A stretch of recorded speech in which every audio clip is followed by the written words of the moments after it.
Queridos, boa noite. Graça e paz, como que vocês estão? Cara, que quando chegamos aqui no ensaio, eu sabia que ele estava aqui, cara. Falei pra Kel, falei pros piás, pra rapaziada, pra Té, falei: o Senhor tá aqui, cara.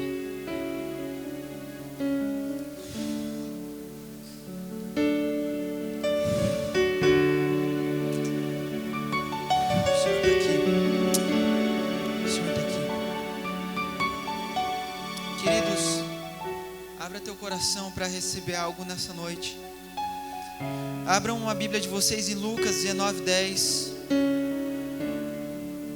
Vocês já vão se assentar, se coloque de pé em nome de Jesus.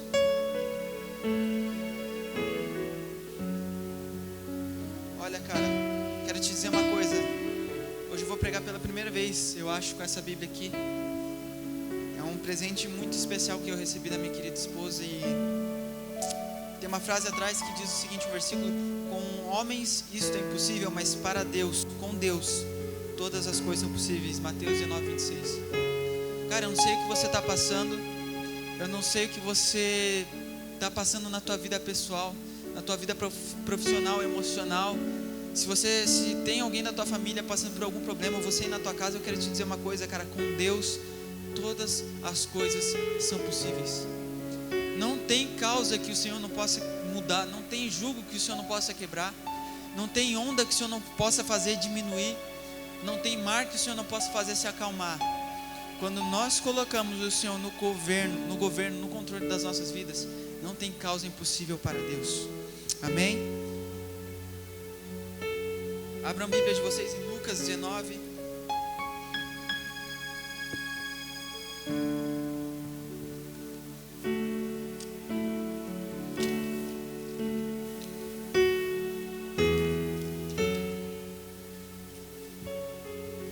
Versículo 16.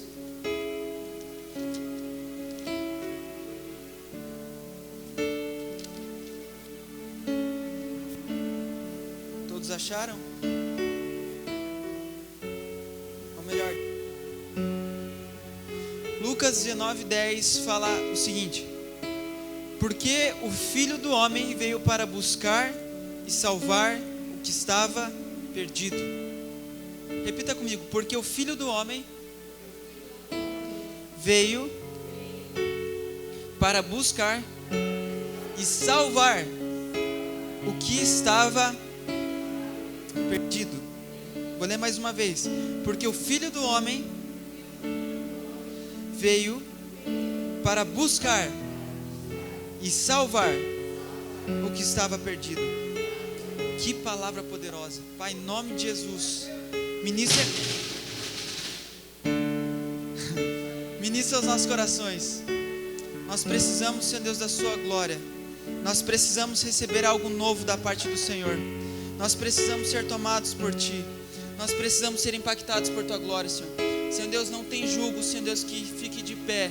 Senhor Deus, não tem nada, barreira alguma, Senhor Deus, que possa se conter quando o Senhor está aqui. Senhor Deus, nós cremos que a Tua glória é presente neste lugar, mas mais que a Tua glória, que o Senhor está presente em nosso meio. Nós Te louvamos e Te engrandecemos, Senhor, em nome de Jesus. Valeu, Lipe, obrigadão. Queridos, podem se assentar em nome de Jesus. Hoje nós começamos, coloca lá no telão lá, Jackson, por favor. A glória de Deus é tanta que até o púlpito caiu. Glória a Deus. Hoje nós começamos a série Homens que Entenderam. Cara, Deus ministrou muito forte no meu coração essa semana sobre essa série. Eu venho ministrando. Primeiro, a pregação do sábado passado foi sobre a unção que despedaça o jugo.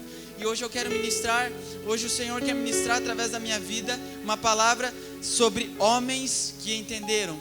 Eu quero te dizer uma coisa: são homens comuns que entenderam coisas sobrenaturais, amém?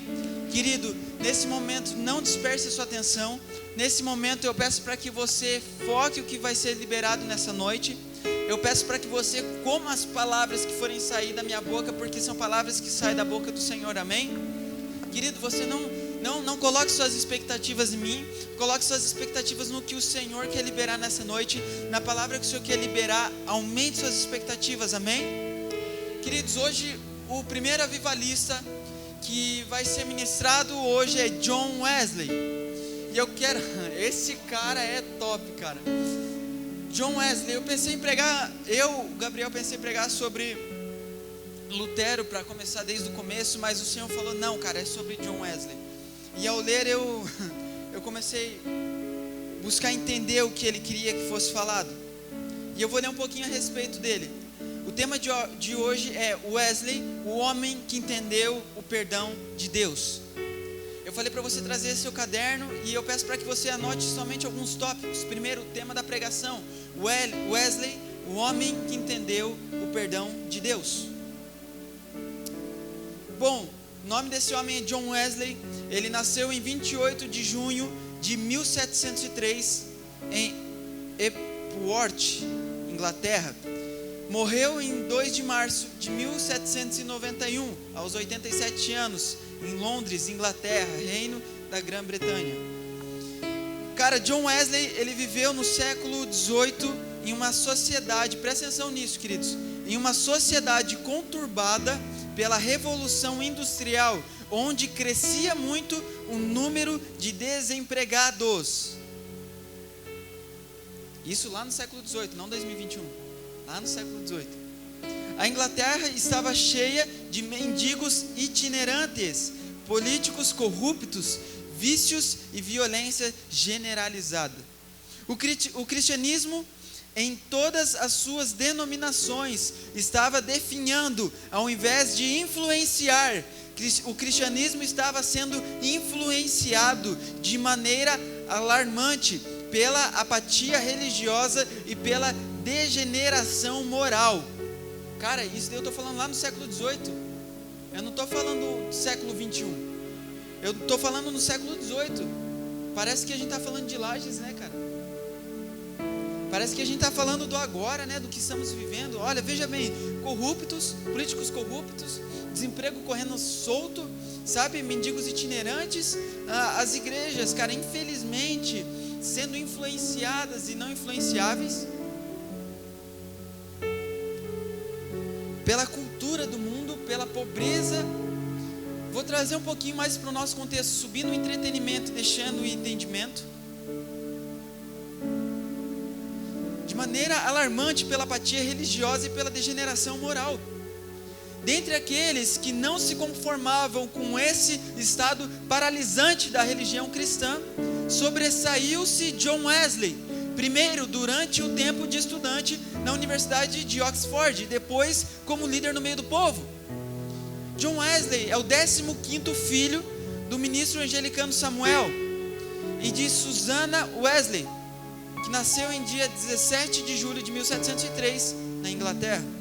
Devido às atividades pastorais e políticas que impediram o reverendo Samuel, pai de Wesley, de dar devida assistência ao lar, Susanna, a mãe de John Wesley, assumiu a administração financeira da família e educação dos filhos e filhas, disciplinava-os com rigidez, mantendo um horário para cada atividade e reservando um tempo de encontro com cada filho para conversar, estudar e orar. O pai de John Wesley não tinha muito tempo por causa das coisas ministeriais, e ele se levantou uma grande mulher. Por trás de um grande homem, ou melhor, ao lado de um grande homem, existe uma grande mulher. Uma mulher que cuidou da família, cuidou dos 15 filhos, alimentou, ensinou, disciplinou, orou com eles, ensinou a respeito da palavra, e estava lá, Susanna Wesley, mãe de John Wesley, sendo John Wesley o 15º filho. Um fato marcante é que ainda na infância, com 5 anos de idade, John Wesley foi o último a ser salvo de forma miraculosa em um incêndio que destruiu a sua casa, toda a sua casa, onde ficara preso no 2º andar. A partir desse dia, Susanna, sua mãe, dedicou-lhe atenção especial, pois entendeu que Deus havia poupado a sua vida para algo muito especial. Depois desse acontecimento, John Wesley ficou conhecido como um tição tirado do fogo, referindo-se a Zacarias 3:1-2. ainda, anota essa referência aí, Zacarias 3, 1 ao 2. Ainda aos 5 anos de idade, Susanna Wesley começou a alfabetizá-lo, usando o livro dos Salmos como apostila. John estudou com sua mãe até os 11 anos. Então, ou seja, dos 5 aos 11 ele foi formado mediante a palavra. Já foi fundamentado. Então, entrou para uma escola pública, onde ficou como aluno interno por 6 anos. Aos 17 anos, foi para a Universidade de Oxford. Wesley, eu quero falar um pouco sobre esse ponto. Cara, Wesley, quando ele foi para Oxford, ele e seu irmão Charles Wesley, eles começaram um tempo de reunião nos intervalos. Então eles começaram a ser chamados de metodistas, porque Wesley era um cara muito metódico. Tudo ele tinha uma hora para orar, tinha uma hora para fazer isso, para fazer aquilo. E junto com ele estava um cara chamado George Whitefield. Whitefield, ele era um rapaz pobre, que ele tinha, vamos supor, existe 3 pessoas, eu, a Karen e o Jonathan. Vamos supor que eu sou John Wesley. Para que eu pudesse me manter nessa faculdade, nessa escola, eu tinha que fazer os trabalhos da Karen, que não era somente dela, porque ela para ela poder se manter, ela tinha que fazer os trabalhos do Jonathan. Então eu tinha que fazer o trabalho da Karen e do Jonathan, para que eles pudessem se manter, para que eu pudesse me manter. Quem não tinha dinheiro naquela época em Oxford era dessa maneira.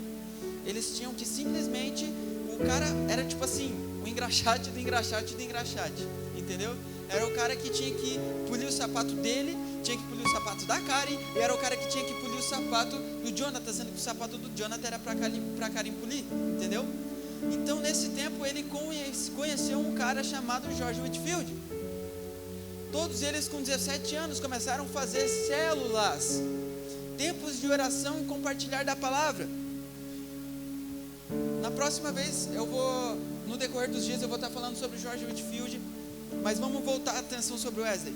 Wesley auxiliou seu pai no ministério da igreja anglicana dos seus 18 até os seus 32 anos. Assim que se formou em teologia com seus 32 anos, foi levado a fazer a sua primeira viagem missionária para a Virgínia, Inglaterra, onde essa viagem voltou frustrado. Queridos, agora vamos começar a palavra. Eu precisava falar um pouco a respeito, para vocês entenderem quem que é John Wesley, de onde ele veio, como ele surgiu, qual sua família, qual sua origem, qual o contexto que ele estava vivendo na época. E quando John Wesley se formou em teologia, ele deixou de servir com seu pai na igreja anglicana como auxiliar e foi induzido, no bom sentido da expressão, seduzido pelo seu irmão para fazer a primeira viagem missionária. Nessa viagem missionária ele pregou aos índios e ele se frustrou muito forte, porque ele falou assim: eu fui para evangelizar os índios, mas como que é que ele falou a frase? Ele falou uma frase assim: mas quem me convertera? Porque ele estava dizendo assim: cara, eu fui para converter os índios no nome de Jesus, mas quem me converteu? John Wesley, ele era um cara que ele cresceu a sua vida entendendo algo sobre a palavra, mas ele não tinha compreensão daquilo que Deus tinha para a vida dele. Então ele era aquele tipo de cristão que ele pregava sem ser convertido. Então a sua indignação era assim: Senhor, como que eu fui pregar para converter os índios, mas quem me converteu? Quem que me ganhou, quem que salvou a minha vida? E logo mais que ele estava voltando para casa, numa viagem a navio, tinha um grupo de pessoas chamado morávios. Então os morávios estavam nesse mesmo navio e as ondas estavam quase engolindo o barco. E nessa viagem Wesley ficou desesperado, porque ele não cria que Jesus tinha poder para tornar ele uma pessoa redimida, para tornar ele uma pessoa perdoada, e isso desde a sua juventude. Wesley, ele temia a morte, porque ele não entendia que Jesus poderia justificá-lo. Então Wesley cresceu da sua juventude até seus 32 anos de idade, temendo a morte, porque quando ele morresse, ele tinha medo de não chegar aos céus. Um cara que acabou de voltar de uma viagem missionária, um cara que ajudou seu pai, foi fundamentado dos seus 5 aos seus 11 anos de idade, sobre salmos, para ter uma formação, receber um livramento aos 5 anos de idade. Ele não entendia que o Senhor podia o perdoar. Então, quando as ondas engolindo, ele ficou um pouco assustado, porém ele ficou emocionado no sentido de, ele começou a se surpreender por ver que tamanhas ondas, os morávios continuavam cantando canções de adoração, enquanto a onda estava prestes a engolir aquele barco. Ele ficou abismado, ele se perguntava como que esses homens poderiam ter tamanha confiança no Senhor e louvar o Senhor em meio à tempestade. Então foi aí que Wesley decidiu abandonar sua religião anglicana e seguir a Cristo. Os morávios, para quem não sabe, são pessoas da Alemanha, os moravianos de Morávia, acho que é esse o nome, não lembro agora, da Alemanha, e eles foram pessoas que oraram 100 anos por um avivamento.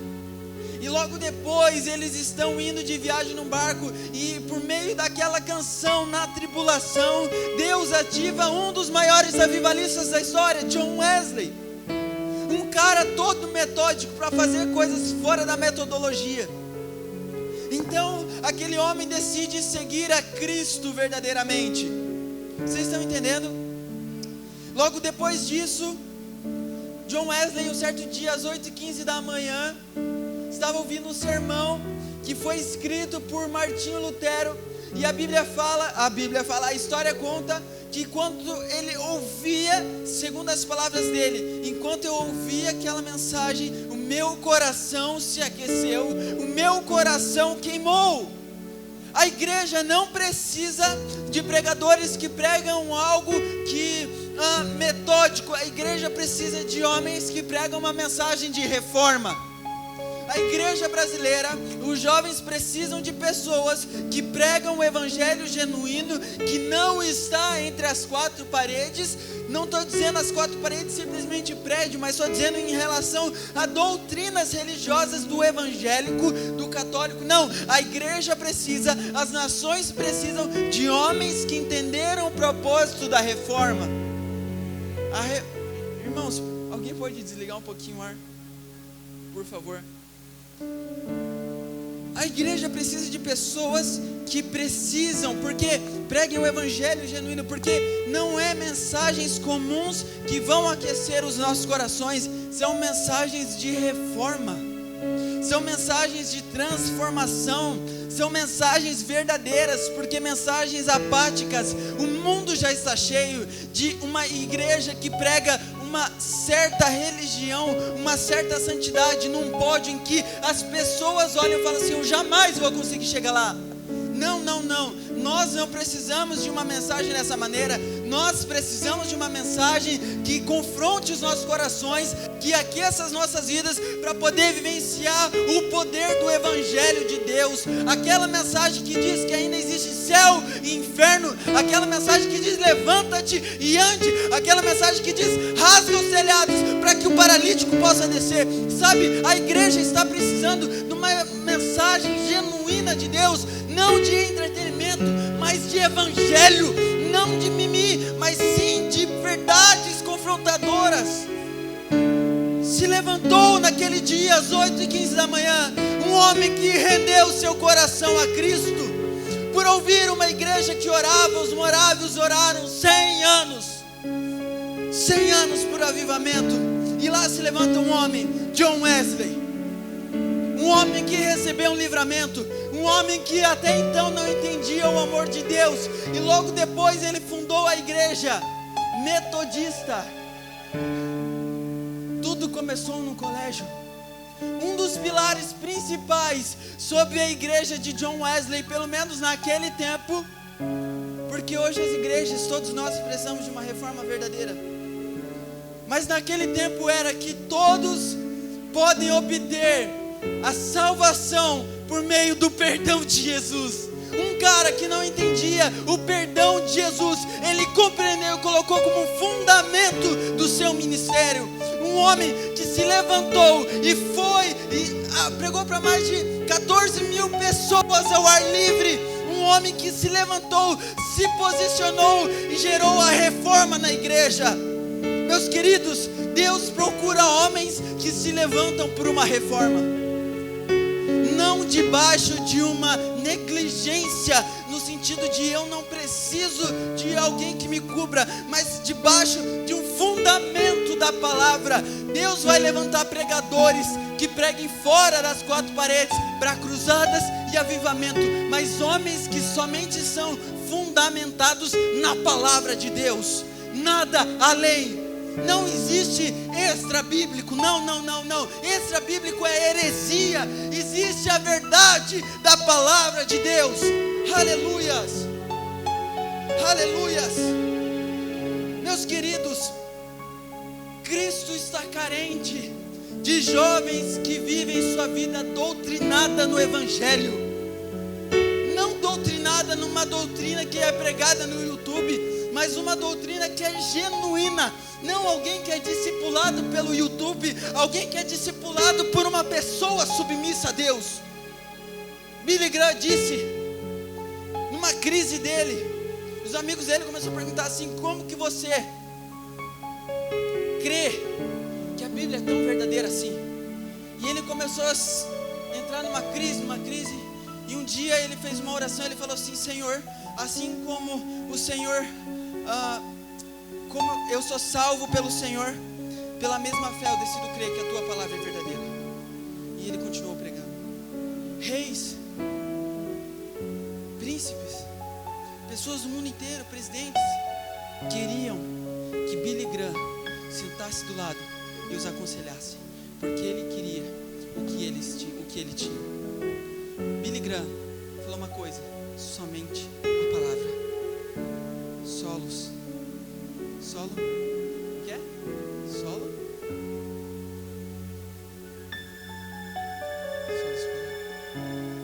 Queridos, nós precisamos entender que quando John Wesley ele recebeu o Espírito Santo, algo nele teve que mudar. Primeiro, ele entendeu que ele foi perdoado.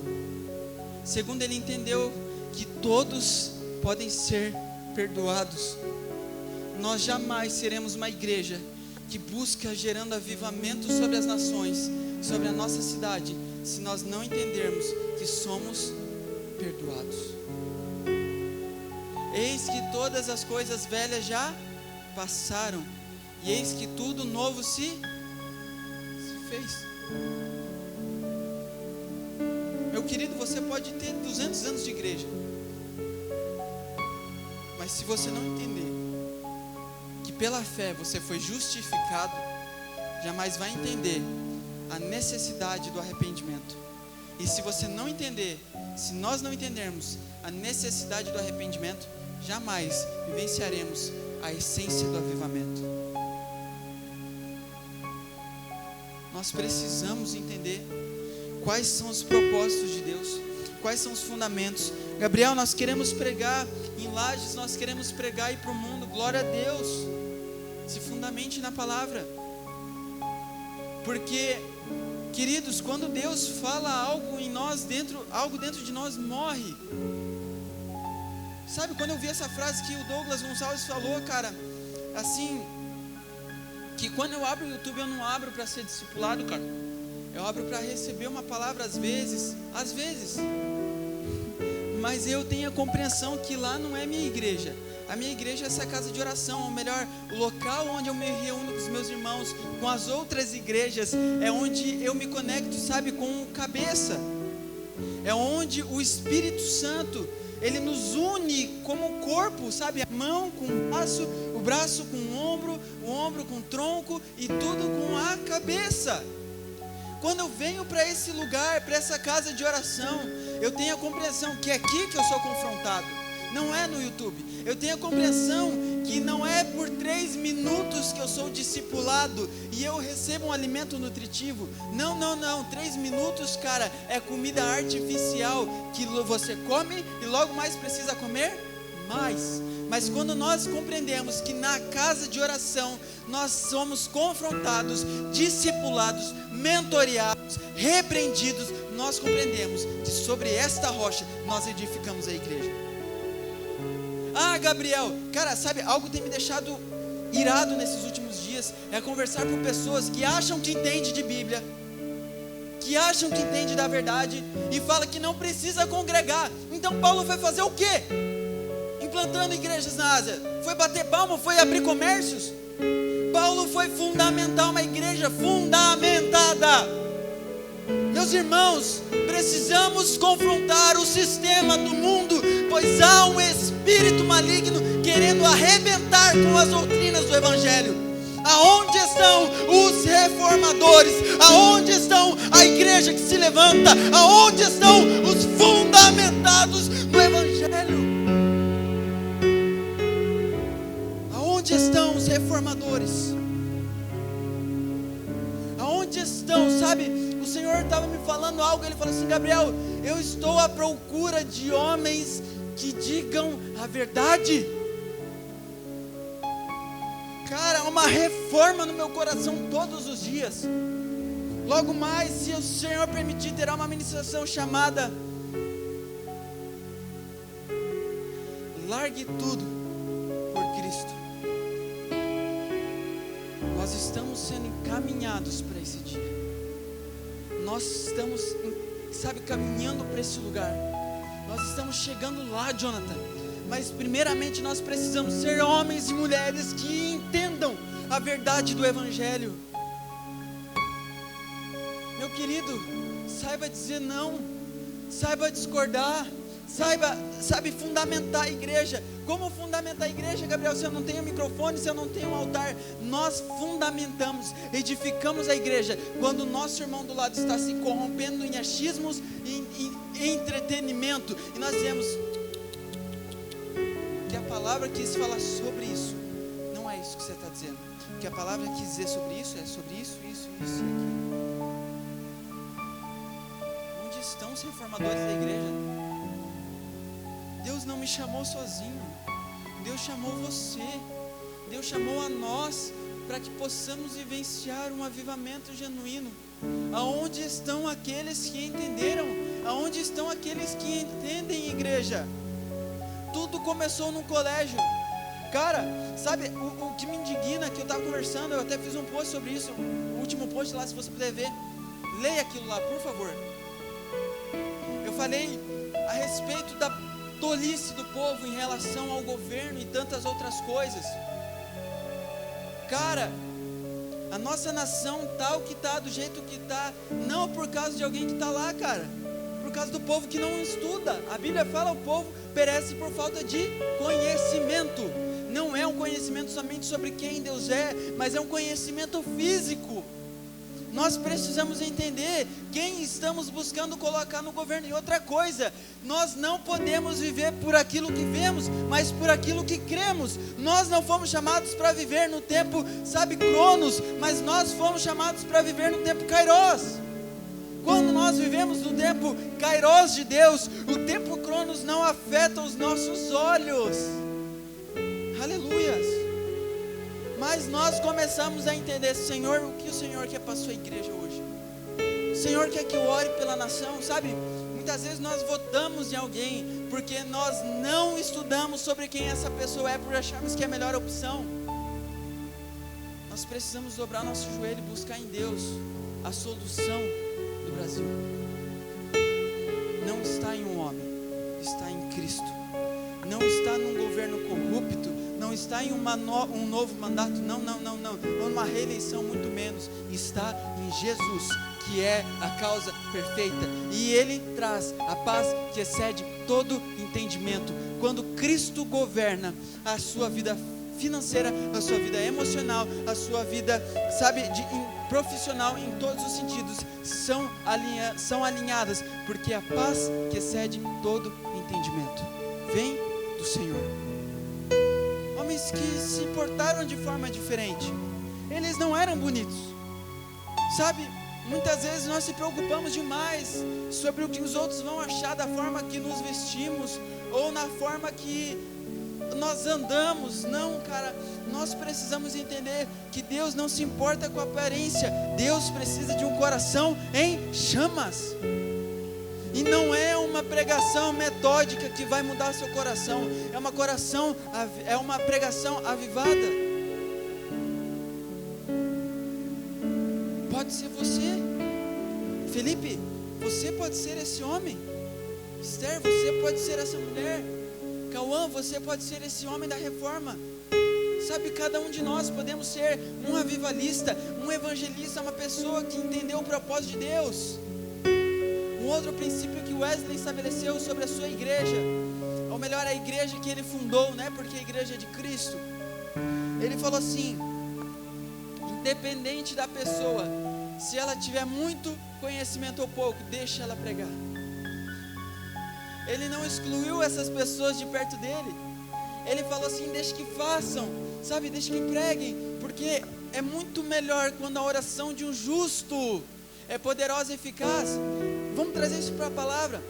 Eu sei que nós precisamos ter um conhecimento profundo das Escrituras, mas não espere estar profundo, comece. Porque quando você começar no campo de guerra de evangelismo, você vai entender que precisa se aprofundar. Nós vamos entender que precisamos ir para águas mais profundas. Então entenderemos que já não são mais águas nos atelhos, mas águas nos lombos. Cristo nos chamou para a imersão, Cristo nos chamou para a profundidade, Cristo não nos chamou para nos habituarmos e nos acomodarmos com o que está, mas sim sermos aprumados pelo Espírito Santo. Glória a Deus. Wesley foi um homem que entendeu. Aonde estão aqueles que entenderam? Aonde estão aqueles que estão sentindo a necessidade que nós somos perdoados? Apenas comece. Meu querido, não importa se até então você estava num vício de pornografia, importa que você precisa se arrepender. Nós precisamos nos arrependermos de nossas mazelas e entendermos que há algo novo, que há algo melhor, algo verdadeiro e genuíno que nos esperam. A palavra de Deus diz que, sabe, nós precisamos ser pessoas que meditamos a nossa atenção na palavra dia e noite, e nela temos todo o nosso prazer. Quando nós meditamos na Bíblia, nós lemos ela e meditamos sobre aquilo que Deus nos entregou dia e noite, nosso prazer começa a sair de coisas fúteis e começam a estar em coisas genuínas. Então já não tenho mais prazer com o pecado, porque o meu prazer está na palavra, nos segredos do coração do Senhor, está no secreto. O meu segredo, a minha paixão, o meu maior amor, sabe, o meu coração está devoto àquilo que Deus está liberando. O Senhor quer liberar os segredos aos pequeninos, não é aos grandes. Portanto, Deus escolheu as coisas mais loucas desse mundo para confundir as sábias. Deus escolheu eu e você para revelar os segredos do coração dele. Por isso que homens como Billy Graham recebia convites contínuos, sabe, da rainha Elizabeth, recebia convites contínuos de presidentes. Ele ia pregar em países comunistas, ele ia para todo lugar. Por quê? Porque o Senhor fez as coisas loucas. Um rapaz, filho de um fazendeiro comum. O reino de Deus é movido por pessoas comuns que entenderam e se movem sobre o incomum. Aleluias. Querido, entenda uma coisa: você não precisa de uma teologia, você precisa de profundidade. Nós precisamos entender que somos perdoados e sobre esse perdão manifestar ao mundo. Isaías 61, ele ungiu para pregar as boas novas, gerar liberdade aos cativos e aos oprimidos, perdão de Deus. Pregar a liberdade, perdão de Deus. Pregar, sabe, as palavras genuínas de Deus, cara, perdão de Deus. Pregar a salvação, perdão de Deus. Pregar o amor de Deus, perdão de Deus. Pregar o novo nascimento, perdão de Deus. Pregar as boas novas de avivamento, perdão de Deus. Pregar sobre tantas outras coisas, perdão de Deus. Tudo está voltado e apontado para a cruz de Cristo, porque na cruz nós entendemos que lá é o lugar que temos o perdão, mas que lá é o lugar que nós precisamos morrer para que possamos ressuscitar. Nós precisamos entender que o Evangelho aponta para um lugar, a cruz. Nós precisamos caminhar para a nossa morte, para que possamos viver a vida de Cristo e ser homens que entenderam. Ser homens, Jonathan, que compreenderam o que Deus tem, homens que compreenderam os fundamentos, então se tornam pais da igreja, as pessoas da quinta hora. Mas Senhor, nós estamos o dia todo debaixo do sol trabalhando, como que o Senhor vai pagar para eles que chegaram na última hora, o mesmo tanto que nós? Aí o Senhor fala assim, por acaso eu, Senhor da obra, não posso pagar quem eu quero da forma que eu quero? Muitos homens trabalharam duro para que essa palavra estivesse a nós. Nós precisamos entender, sendo na quinta hora ou não, nós precisamos suar a camisa.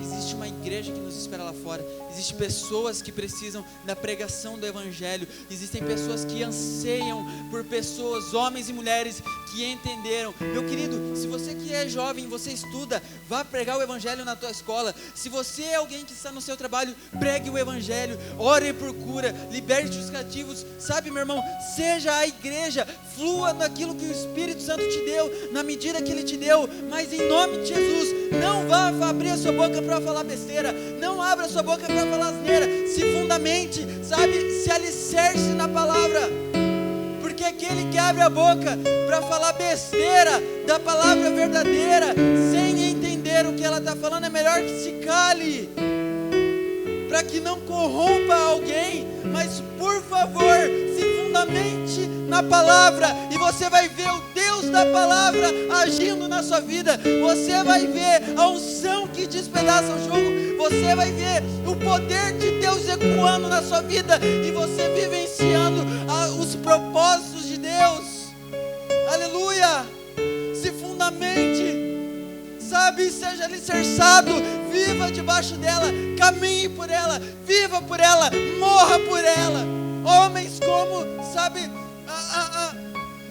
Martinho Lutero foi um homem que pregou um evangelho verdadeiro, que ele estava em meio à religião, aonde pregavam, sabe que para você ser salvo, você precisa dar ouro, e ele entendeu, foi pela graça que eu fui perdoado, foi pelo amor de Jesus, não uma graça corruptível, tipo assim, você pecou, tudo bem, você já está perdoado, ok, show de bola, pode continuar pecando, mas sobre uma graça alicerçada que é tipo assim, mano, se você, no Velho Testamento fala de uma graça, ou melhor, fala de algo da lei, que se você adulterasse de fato, com as vias de fato, se chegasse e relacionasse sexualmente com uma mulher que não fosse a sua, você adulterou. Mas Jesus, no tempo da graça, pregou uma graça verdadeira. Jesus, o Filho de Deus, pregou uma graça dizendo o seguinte: se você olhar para uma mulher e desejar ela em seu coração, ou pensar nela de uma forma diferente, você já adulterou. Cara, que graça é essa que está sendo pregada, né, no mundo? Onde estão aqueles que entenderam? Pode ser você? Pode ser você? Onde estão aqueles que entenderam?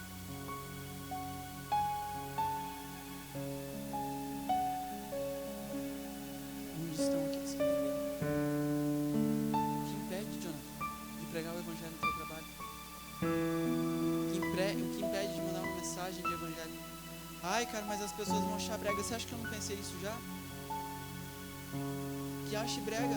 O evangelho precisa ser pregado. Tinha um rapaz que sentou lá na barbearia. Não vai cair em nome de Jesus.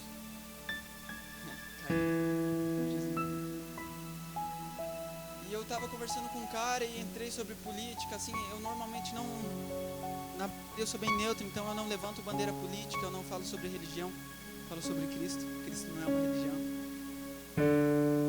Ah, Gabriel, mas não é religião. você tentar edificar uma igreja. Evangelho de Cristo é quando a única doutrina que existe para fundamentar a igreja é a palavra. E eu comecei a conversar com um homem lá e tal, e aí eu comecei a falar sobre quem Jesus é, e pregar e falar, e eu cheguei num contexto e falei assim, cara, deixa eu te falar uma coisa. Que o papo normalmente das pessoas é o seguinte: ah, mas não importa a religião qual seja, o Deus é o mesmo, né? Porque Deus não se importa com religião. Eu falei para ele, deixa eu te falar uma coisa. É muito legal o que Buda pregou, show. É muito legal o que Maomé pregou, show. É muito legal o que Allan Kardec pregou, ressurreição, né? Lá, a vida após a morte e tal, só que não era ressurreição, é reencarnação. Falei, show de bola que eles pregaram. Mas nenhum deles do que pregaram viveram. Cristo, porém, morreu e ressuscitou. Pregou sobre uma vida genuína e ressuscitou dentre os mortos. Aonde está Buda? Aonde está Allan Kardec? Está no nosso meio? Não.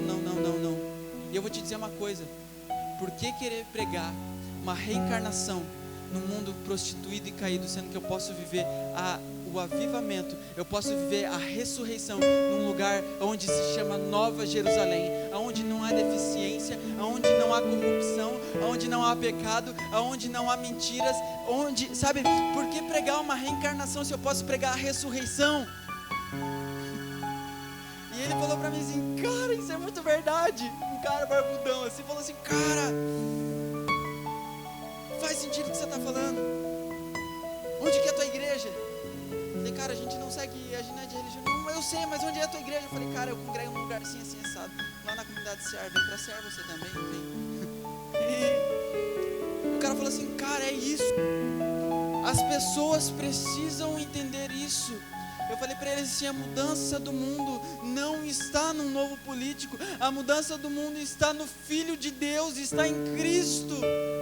Nós precisamos pregar o Evangelho para que 14 mil pessoas sejam alcançadas, para que 1 bilhão de pessoas sejam alcançadas, para que 3 bilhões de pessoas sejam alcançadas, para que o mundo seja salvo, pois eu acredito no Evangelho verdadeiro, eu acredito num Cristo que derruba o comunismo, eu acredito num Cristo que derruba o ceticismo, eu acredito em Jesus, o Filho de Deus, que nem a morte o parou, nem a cruz o segurou.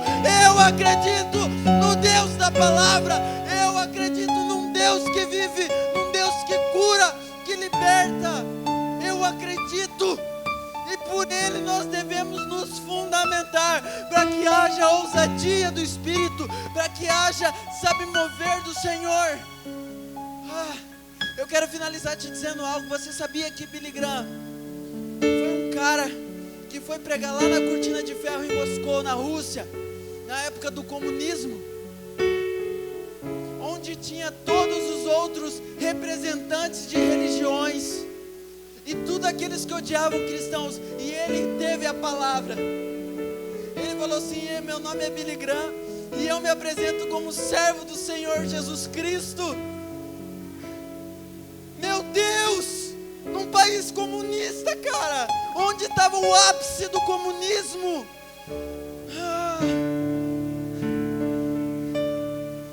Eu me apresento como Gabriel, servo de Cristo Jesus, o Senhor.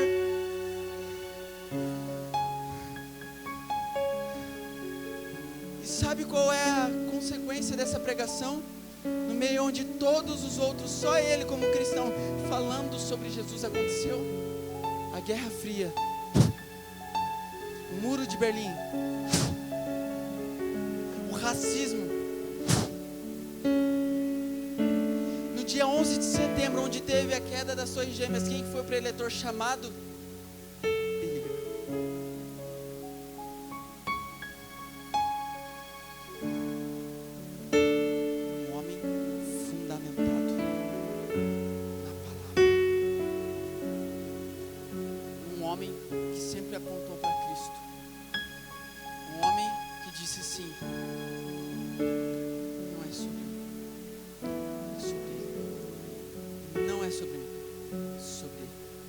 Eu quero te dizer uma coisa para finalizar. Quando Billy Graham morreu, o filho dele disse assim, hoje os céus estão em festa, não porque ele era Billy Graham, mas porque ele era um filho de Deus.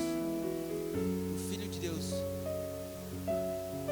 é fundamentado na palavra, onde a palavra exorta, onde a palavra confronta, onde a palavra transforma, onde a palavra é uma espada de dois gumes, que ela penetra no mais fundo da alma e do espírito, onde nós não temos medo de ser podado, onde nós não devemos ter medo de ser confrontado.